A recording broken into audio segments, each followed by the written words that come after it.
Hello and welcome to the Kids in Comedy graduation show. This is our second session of the summer, and we have some very funny comics to show you today.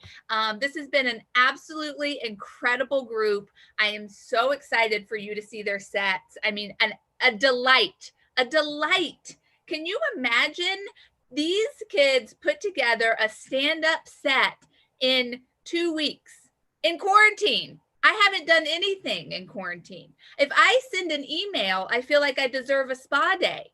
Okay. I don't know how I ever got anything done before. I was so busy. What was I doing? I looked at my March to-do list yesterday and I was like, who wrote you? This is the ramblings of an insane woman.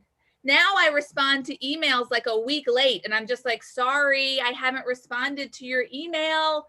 I've been laying in bed focusing on breathing. And these kids put together a stand-up set that is so cool. I'm just really, really impressed. I mean, jokes, points of view. I can't even remember that people can hear me talking when I have my mask on. And they wrote jokes. It's so cool.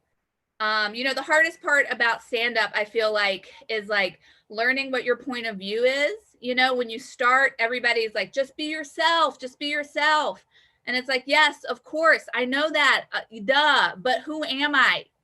And like, that's what we find out in this class. We find out who you are. Are you someone who uses Twitter? Are you someone who uses TikTok? What is TikTok? These are the questions that we tackled, okay? A lot of parents, I learned so much about parents. I know about every single one of you. If you're watching this show, I know secrets about you. And I think that is pretty cool, okay? Because parents are just out there, they're doing stuff. It's hard being a parent, especially with technology. That seemed to be a big theme. It's very relatable. It's relatable. My mom can't, she just got Twitter.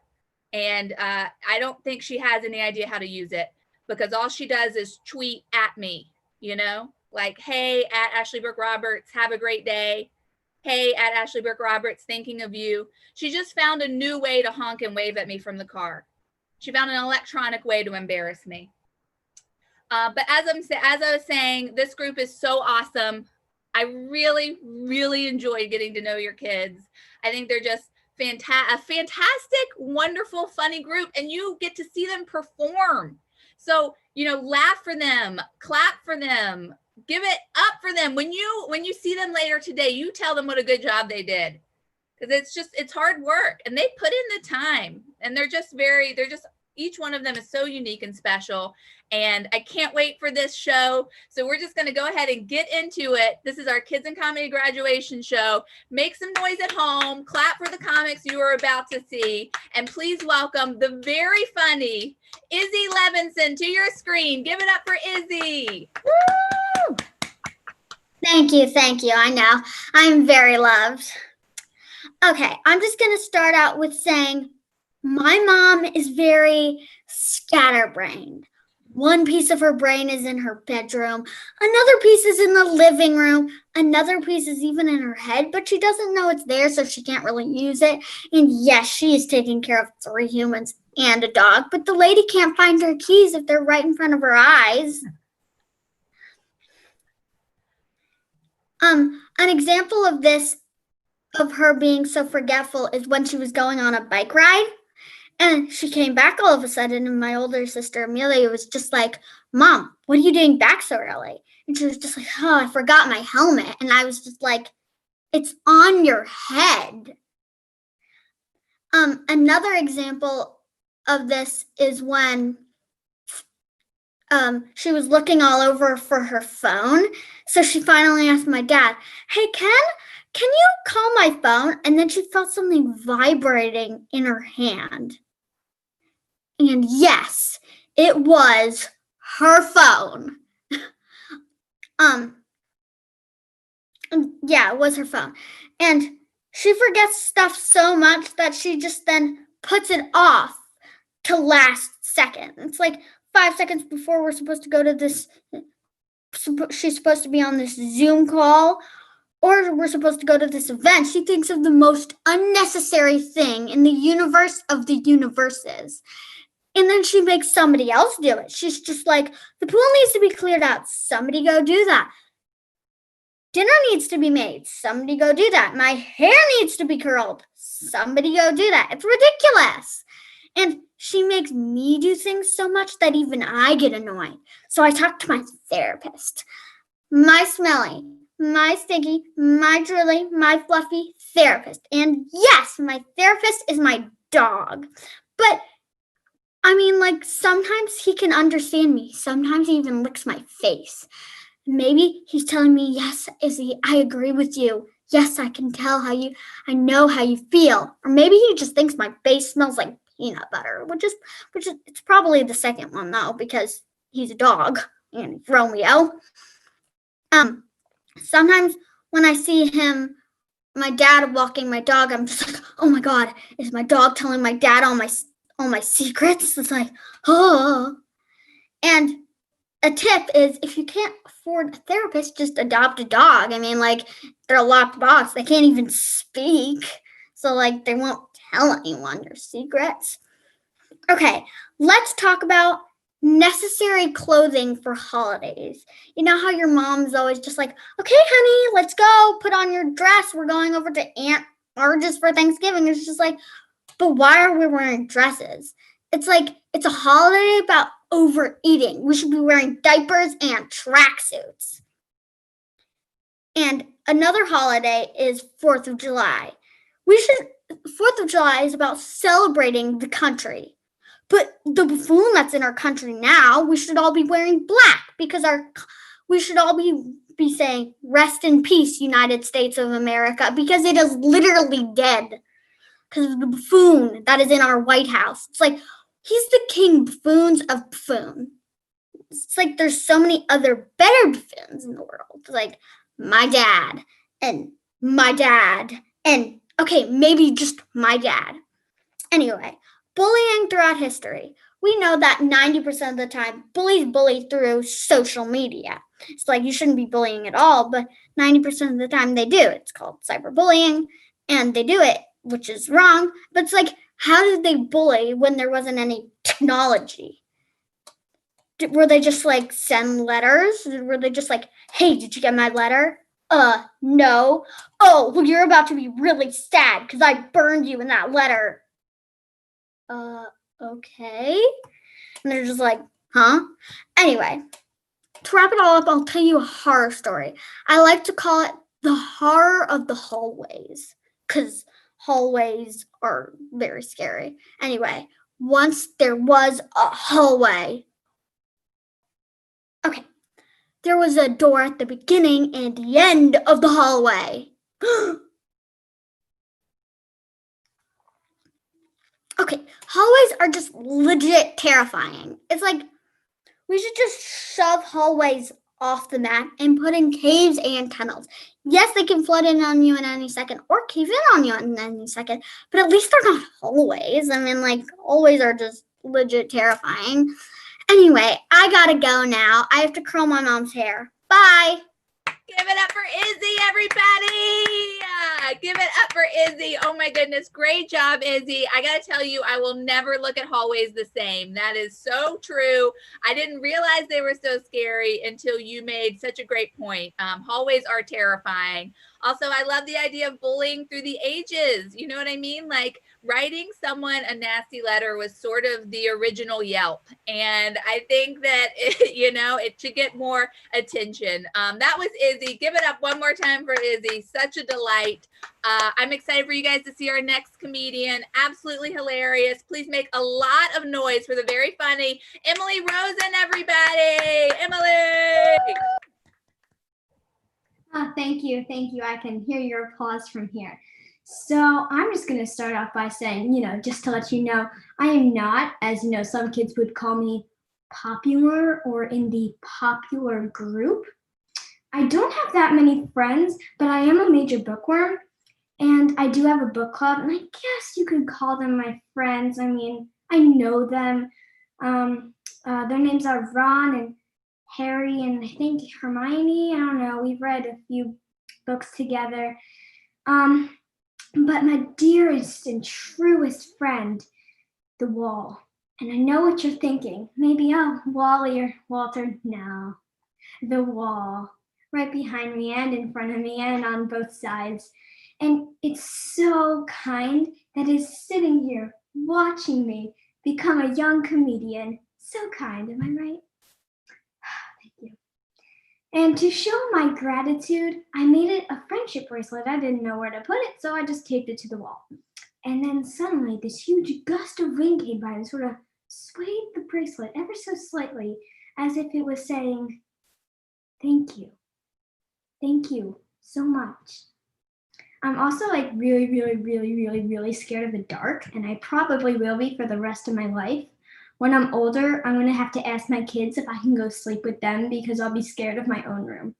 And after a long night of binging my favorite TV show, I'm gonna have to ask them to open my blinds and turn on the light for responsibility because they're gonna need it when they're older. And it's a chore. So yeah, and I'm also really obsessed with Words with Friends. I'm on it 24/7, and I know how really annoying it is to have to wait 4 days for someone just to play one word, and then eventually they time out and you don't have a game to play. And if you play, I know you think it's annoying too. So just know, it's really annoying. And the main reason I really play it though is because of my sister.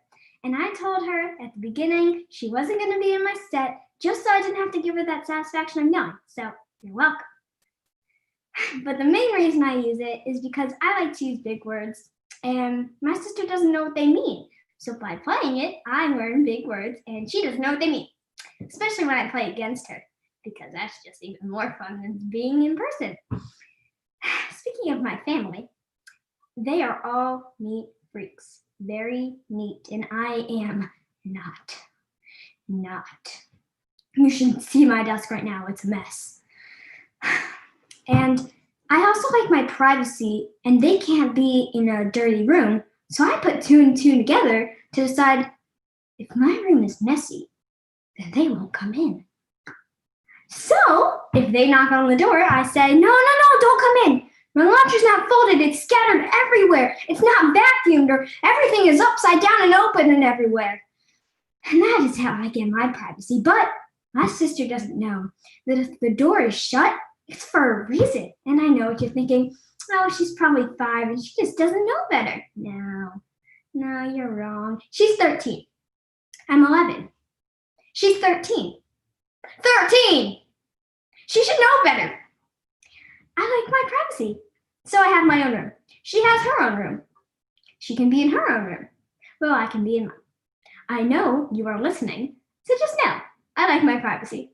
And I know you do too, so just know. Yeah. I saw this sign somewhere that said, go away, I'm reading. That applies to me. Well, the I'm reading part, the go away applies to you. Well, when I say you, I mean every single person in the universe. So if I'm not playing Words with Friends, I am reading an 800-page book. So if you'll excuse me, I have a lunch date with the wall.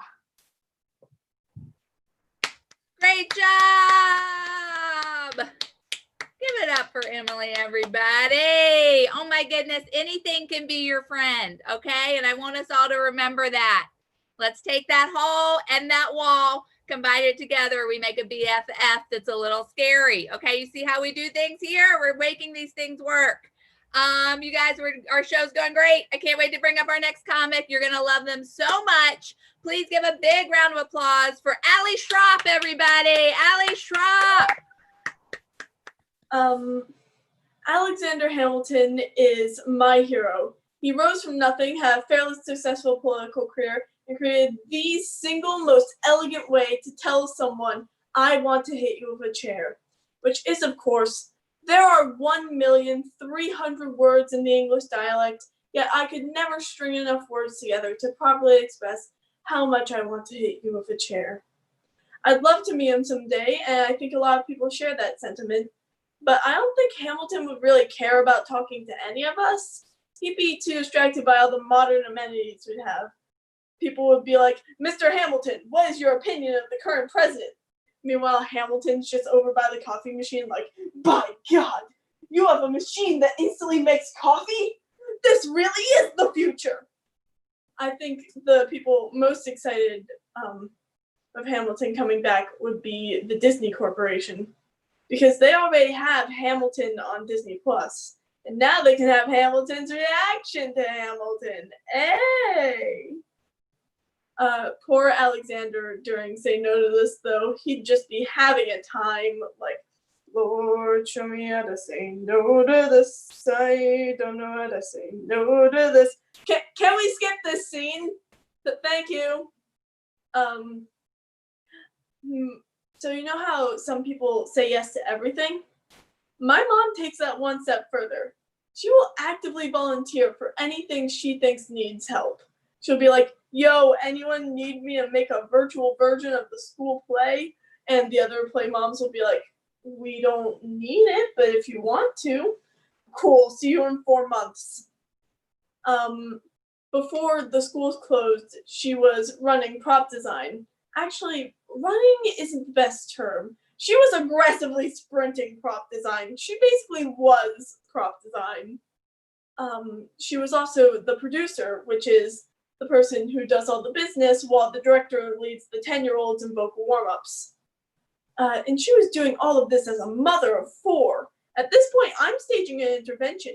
Me and my siblings were all gonna lead her into the living room holding coffee mugs with tears in our eyes, and we're gonna be like, this has gone on too far. Your work yourself to death. You need to stop. Take a break. Have some me time. I just hope it works. I was the person who did the music for the play, which is a horrible job to give me, as I A, space out a lot, and B, never know when anything is happening. When's your dance class? No clue. What day's Valentine's Day? February something or other. It's March 31st. My birthday's on April 4th. How many days is it to your birthday? 1, 2, 3, 4, 5. Many. You may think, oh, they're spacing out so much, they must be thinking about the secrets of the universe and stuff. No, not really. Most of the time, it's elaborate fight scenes between my characters. Sometimes I'll have a shower thought, like, what if fish had legs? But it's almost always stupid stuff like that. So the kids would give the cue, and it would be like, that's crazy! I said, that's crazy! Allie! Yeah? That's your cue! Oh, right, sorry. If I were ever a doctor, it would probably go something like this. Blah, blah, blah, blah, blah. 5 minutes later. I'm sorry, what did you say? I said the patient's in critical condition. Oh! And what are you planning to do about that? I have a plan so that people at least know what they're getting into before they try to catch my attention. I'm going to take a sign and I'm going to tape it to my chest that says, currently out instigating a fight between 100 narwhal-sized orcas and 10 orca-sized narwhals. Be back in 10 to 20 minutes. My favorite restaurant is a little-known sandwich chain. Just tell me if you've heard of it. It's called Chick-fil-A. Yeah. So my family goes to Chick-fil-A a lot because you can only go to McDonald's so many times before you get sick. And from going to Chick-fil-A, what I've learned is that the Chick-fil-A playground is like a child purge. The kids are screaming bloody murder and committing bloody murder. I was once at a Chick-fil-A playground, and this kid had this imaginary morning star, which, as we all know, as it's a common household object, is an item that has been described by medieval scholars as a spike ball on a stick. So this kid's got this morning star, and he's running around pretending to bonk people. Then he pretends to grab a better morning star so he can bonk people more efficiently. And I was like, well, someone's been playing Roblox. Of course, as soon as you leave the Chick-fil-A playground, they're little angels. It's like the demons have been exorcised from within them. I appreciate the fact that if I ever have kids, I can take them to Chick-fil-A to get some peace and quiet. But I'd also like Chick-fil-A to explain this phenomenon, like, oh, we put holy water in the hand sanitizer. Your children were possessed. Now, if you'll excuse me.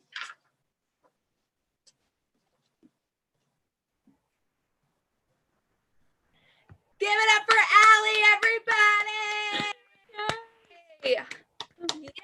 Oh my goodness, Allie Schropp, everybody.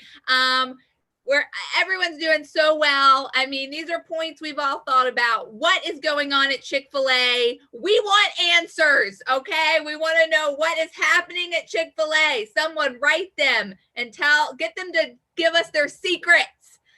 We have one more student left of this semester, and then we're going to have our wonderful intern, Kayla, do a set. But your last student of the Kids in Comedy Summer Camp Graduation Show is the wonderful Gracie McWatt, everybody. Give Gracie a round of applause. Hi, I'm Gracie. I'm the oldest of 3 siblings. I'm also the smartest, most mature, and the best looking. Well, my siblings might disagree with that. People do call my 5-year-old brother cute, but I think that's just because they feel sympathetic towards his terrible haircut.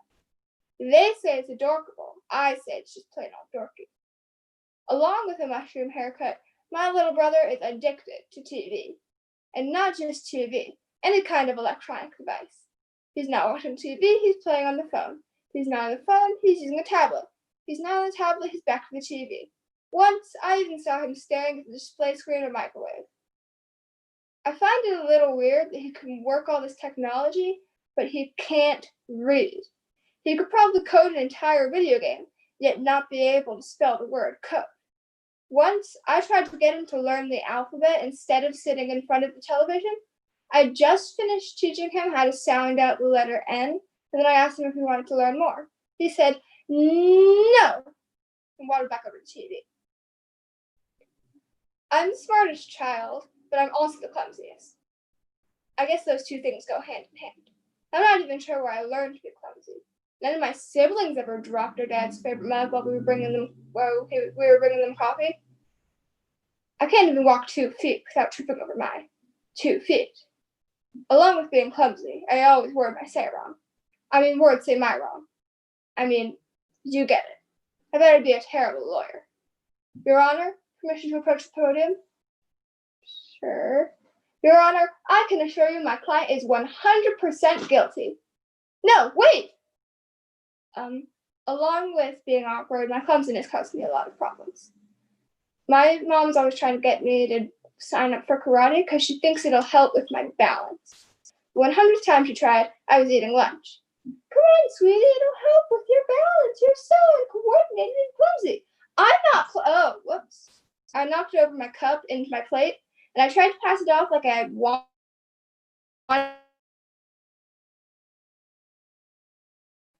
For me, she forgot all about karate after we spent the entire afternoon mopping up the table.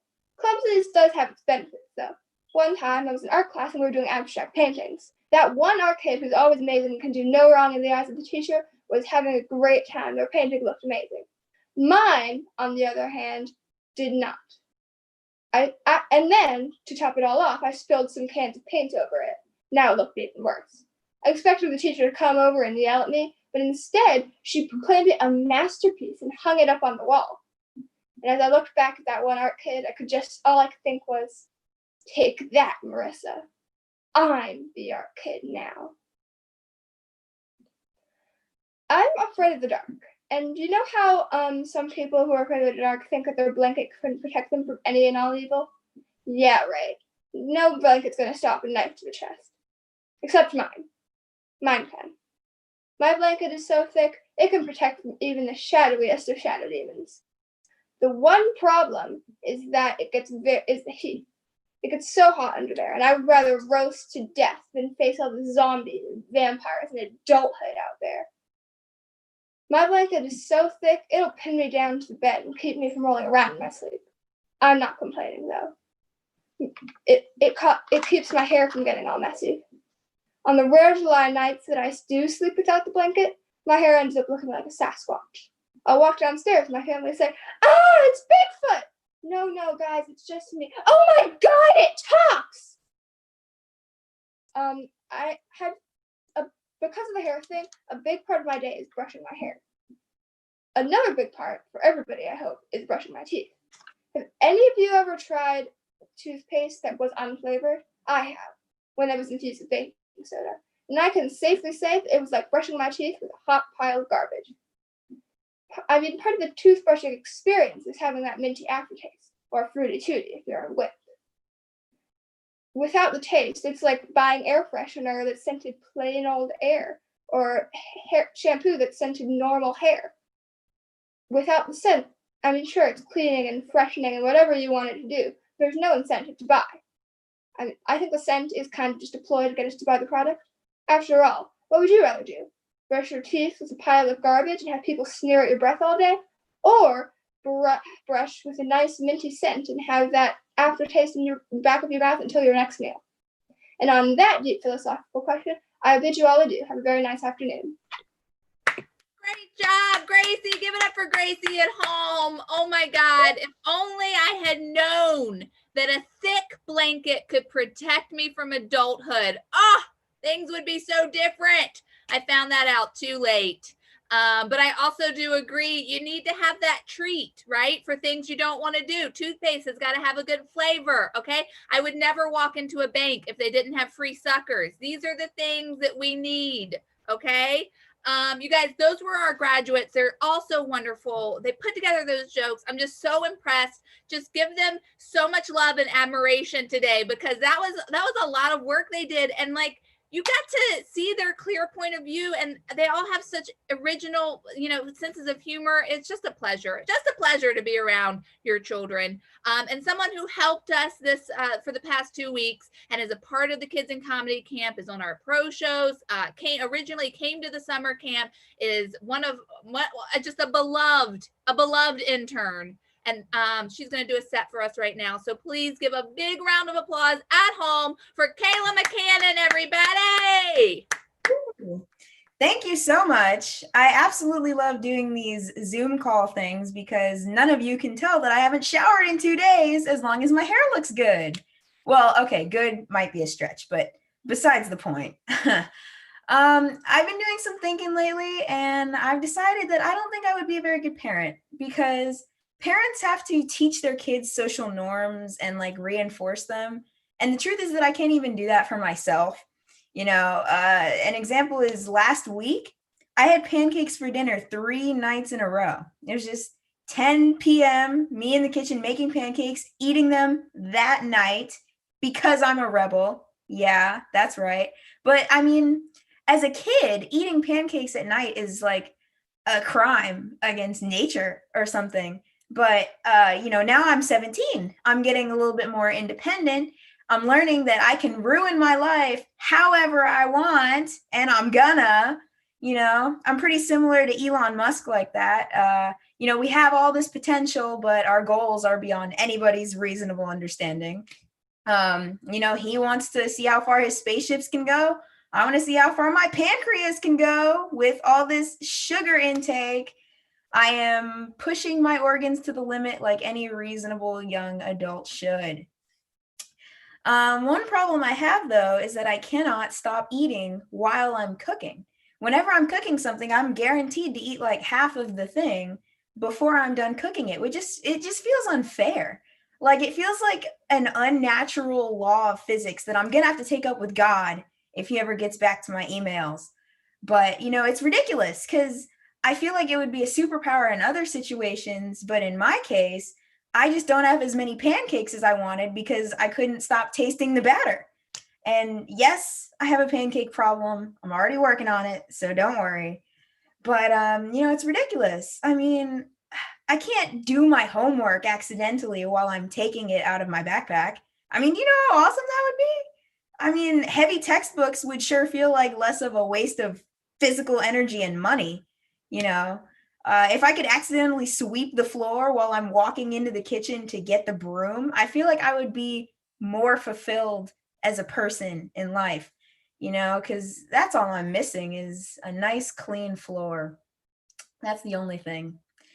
The other day I was sitting on my couch, just kind of spacing out and thinking, which, I do that a lot these days, but it occurred to me that I had forgotten that ketchup is made out of tomatoes, which, like ketchup comes from tomatoes, but there's so much other stuff in there, it feels like a lie. They're like an internet startup company that started out pure and then slowly just got more sinister as it went on. They were like, let's provide the world with knowledge. And then 10 years down the line, they were like, and we're going to sell our customers' data to domestic terrorists. It started out great. Pretty similar to humanity, actually, because at the beginning it was like apes gathering fruit, taming wolves, things like that. And then a few thousand years later, and the invention of metal, we got World War II. So, it's a toss-up. But, that's not to say that ketchup is all bad now, I mean, even though it has enough sugar, to be accepted in the country that first decided to deep fry an Oreo. But, I feel like she needs to, rediscover herself. Like, she needs to go on a trip and find herself. She needs to go backpacking in Europe and get to know some vinaigrettes and talk to the pesto a little bit, just a complete revamp, all this food talk is reminding me of the grocery store. I've started going grocery shopping by myself a lot more, just to get used to it. And it's a weird transition because, as a kid, you should never be in the grocery store by yourself. If you're a child and you're in the grocery store alone, something is wrong. Something has gone horribly wrong and it needs to be fixed as soon as possible. Things are not okay. You need to go find an adult. We are at DEFCON 1 or DEFCON 5. Don't judge me because you don't know which one it is either. But that's besides the point.